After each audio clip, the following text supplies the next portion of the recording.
In this lesson, you're going to learn how to combine like terms. So here we have 5x plus 7 plus 6x. 5x and 6x are like terms because they both have variable x.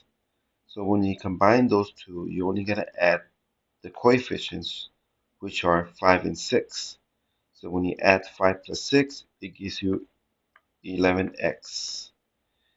We bring down the plus 7. You're not going to add the 7 because it doesn't have the variable x on it. So it's not a like term. So this will be your answer. So here you have another problem with more terms. So it's not always going to be short problems like the other one. You're also going to have problems where you have more terms. So in this problem, you're going to be adding the 6x and the 3x because those two are like terms. And you're also going to be combining uh, 8y with 3y because those are like terms. And you're also going to be combining the negative 4z and the plus z. So you're going to be adding all those terms because all those are like terms. So when we add the 3x and the 6x, you're going to combine only the 3 and the 6. So that gives you 9x. When you combine the 8y and the 3y, then when you add those two, it's going to come out to 11y because you're only adding the 8 and the 3. And then when you combine the negative 4z with a z, you have to keep in mind that you have different signs. So you have to subtract the coefficients. This has a 1 in the front. So when you subtract them, you're going to get negative 3z because you keep the sign of the bigger absolute value. So after this, you're not going to add any of those because they all have different variables. So this would be your answer.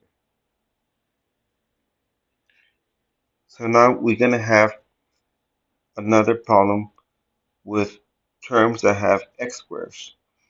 In this case, you're not going to worry about these squares because we're not multiplying. So it's going to stay as an x squared. So you're going to be combining the negative 8x squared with a negative 4x squared. You're going to be also be combining the plus 3x with a negative 5x and the minus x. Here you have three terms that all have x to the first power. So you're going to be adding all those three, and you're also going to be combining the 12 with the negative 16 or minus 16. So when you add the negative 8x squared and the negative 4x squared, you're going to add the coefficients. They're both negatives, so you're going to add and keep the sign negative. That will be another lesson with which sign to keep. But as for now, you're supposed to know how to keep the signs. Then when you add the 3x and the negative 5x and the negative x, then when you add the 3 with the negative 5 gives you negative 2, and then negative 2 and negative 1 is going to give you negative 3x because you're going to add and keep the sign because they're both negatives.